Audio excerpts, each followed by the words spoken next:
కూడా గెలుచుకోకపోవడంతో BRS cadre పూర్తిగా డీలా పడింది. ఇలాంటి టైంలో వరుస షాకులు ఆ పార్టీని నాయకులను మరింత కుంగిపోయేలా చేస్తున్నాయి. తాజాగా తెలంగాణ మాజీ speaker Banswada MLA Pocharam Srinivasa Reddy car దిగి హస్తంగూటిలోకి చేరారు. పోచారం శ్రీనివాసరెడ్డితో పాటు ఆయన కుమారుడు భాస్కర్ రెడ్డి కూడా కాంగ్రెస్ పార్టీలో చేరారు.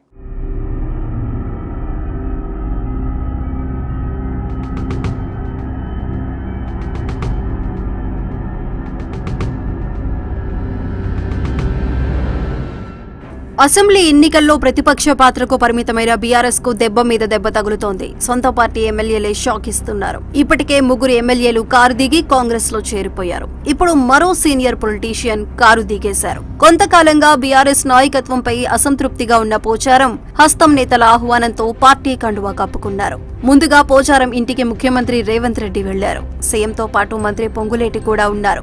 ఈ మేరకు కాంగ్రెస్ లోకి రావాలంటూ పోచారంని రేవంత్ ఆహ్వానించారు.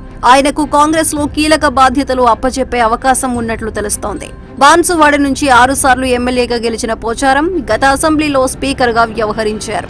అలానే చంద్రబాబు, కేసీఆర్ ప్రభుత్వాల్లో మంత్రిగానూ పనిచేశారు. పోచారం చేరికతో కాంగ్రెస్ లో 4 చేరినట్టయింది. శ్రీనివాసరెడ్డి అనుభవం పాలన వ్యవహారాల్లో ఉపయోగపడుతుందని కాంగ్రెస్ పార్టీ భావిస్తోంది. రైతుల సంక్షేమానికి పోచారం శ్రీనివాసరెడ్డి ఎన్నో సేవలందించారని రేవంత్ రెడ్డి అన్నారు. తమ ప్రభుత్వం రైతు సంక్షేమానికి అధిక ప్రాధాన్యత ఇస్తోందని, ఈ విషయంలో పోచారం సూచనలు స్వీకరిస్తామని చెప్పారు. వ్యవసాయం దండగ కాదని, పండుగ చేసే బాధ్యత తమదని చెప్పారు. రైతు సంక్షేమ రాజ్యం కోసం సహకరించే అందరి మద్దతు తీసుకుని ముందుకు వెళ్తామన్నారు. సీనియర్లతో సమానమైన గౌరవం పోచారం శ్రీనివాసరెడ్డికి ఇస్తామన్నారు. అలానే కేబినెట్ లో రైతు రుణమాఫీపై నిర్ణయం తీసుకున్నామని తెలిపారు. తన రాజకీయ జీవితం కాంగ్రెస్ తోనే మొదలైందని పోచారం శ్రీనివాసరెడ్డి అన్నారు. రాష్ట్రం ఏర్పడి 10 ఏళ్లు పూర్తయిందని తెలిపారు. రేవంత్ నాయకత్వంలో ప్రభుత్వం రైతు పక్షపాత నిర్ణయాలు తీసుకుంటుందని, రైతుల కష్టాలు తీరాలని కాంగ్రెస్ లోకి వచ్చానని చెప్పారు. చిన్న వయసులోనే రేవంత్ అన్ని సమస్యలు అవగాహన చేసుకుంటున్నారని కొనియాడారు. రాజకీయంగా తాను ఏం ఆశించడం లేదని, రైతు బాగుండాలనేదే ముఖ్యమని చెప్పుకొచ్చారు. ప్రభుత్వానికి చేదోడు వాదోడుగా ఉంటానని క్లారిటీ ఇచ్చారు.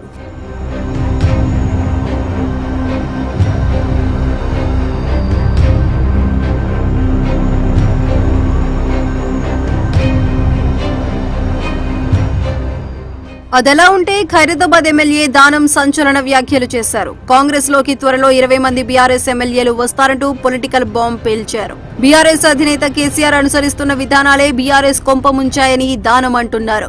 గ్రేటర్ హైదరాబాద్ లో కారు మొత్తం ఖాళీ అవుతుందన్నారు. బీఆర్ఎస్ ఎమ్మెల్యేలు కాళయాదయ్య, అరికపూడి గాంధీ, గూడెం మహిపాల్ రెడ్డి, ముఠా గోపాల్, సుధీర్ రెడ్డి, వివేకానంద్, కొత్త ప్రభాకర్ రెడ్డి, ప్రకాష్ గౌడ్ కాంగ్రెస్ లో చేరతారని దానం అన్నారు. మాజీ మంత్రి మల్లారెడ్డి కూడా కాంగ్రెస్ లో చేరటానికి సిద్ధంగా ఉన్నారని చెబుతున్నారు.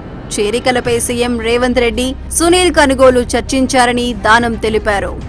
బీఆర్ఎస్ పార్టీకి చెందిన మరికొందరు ఎమ్మెల్యేలు కాంగ్రెస్ లో చేరేందుకు రెడీగా ఉన్నట్టు తెలుస్తోంది. ఇప్పటికే 4 ఎమ్మెల్యేలు కారు దిగి హస్తం కండువా కప్పుకున్నారు. మరో 12 మంది గులాబీ ఎమ్మెల్యేలు కూడా కారు దిగేందుకు సిద్ధంగా ఉన్నట్టు తెలుస్తోంది.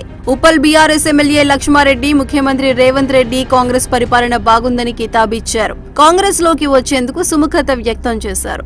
ఉమ్మడి పాలమూరు జిల్లాలో కీలకమైన గద్వాల ఎమ్మెల్యే కృష్ణమోహన్ రెడ్డి కూడా బీఆర్ఎస్ ను వీడే సూచనలు కనిపిస్తున్నాయి. ఆయన త్వరలో కాంగ్రెస్ లో చేరతారని చెబుతున్నారు. 1-2 ఎమ్మెల్యేల చేరికలు కాకుండా ఏకంగా బీఆర్ఎస్ ఎల్పీ విలీనం కోసం కావలసిన ఎమ్మెల్యేల సంఖ్య కోసం కాంగ్రెస్ ఫోకస్ పెట్టింది. కాంగ్రెస్ లో చేరేందుకు సిద్ధమైన ఎమ్మెల్యేల్లో ఎక్కువ మంది గ్రేటర్ హైదరాబాద్ పరిధి నుంచే ఉన్నారు. పార్టీ మారితే వ్యక్తిగత ప్రయోజనాలతో పాటు నియోజకవర్గంలో అభివృద్ధి పనులు జరుగుతాయనే ఆశతో కాంగ్రెస్ తీర్థం పుచ్చుకునేందుకు సిద్ధమయ్యారు.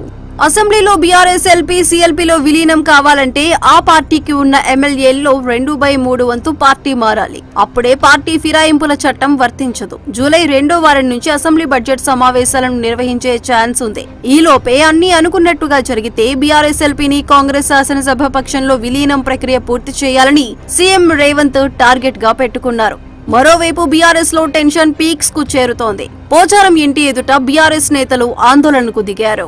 ఆయన కాంగ్రెస్ లో చేరడాన్ని నిరసిస్తూ మాజీ ఎంపీ బాల్క సుమన్ పలువురు నేతలు ఇంటి ఎదుట బైఠాయించారు. అదే సమయంలో సీఎం రేవంత్ అక్కడే ఉండటంతో ఆందోళనకారులకు నచ్చజెప్పేందుకు పోలీసులు యత్నించారు. ఈ క్రమంలో పోలీసులకు బీఆర్ఎస్ నేతలకు మధ్య వాగ్వాదం జరిగింది. అయితే ఇంట్లోకి మాజీ ఎమ్మెల్యే బాల్క సుమన్ చొరబడడాన్ని పోలీసులు సీరియస్ గా తీసుకున్నారు. పోచారం ఇంటికి చేరుకున్న west zone DCP Vijay Kumar Suman ఎలా వచ్చారు, ఎలా చొరబడ్డారు, సీసీటీవీ ఫుటేజ్ ని పరిశీలించారు.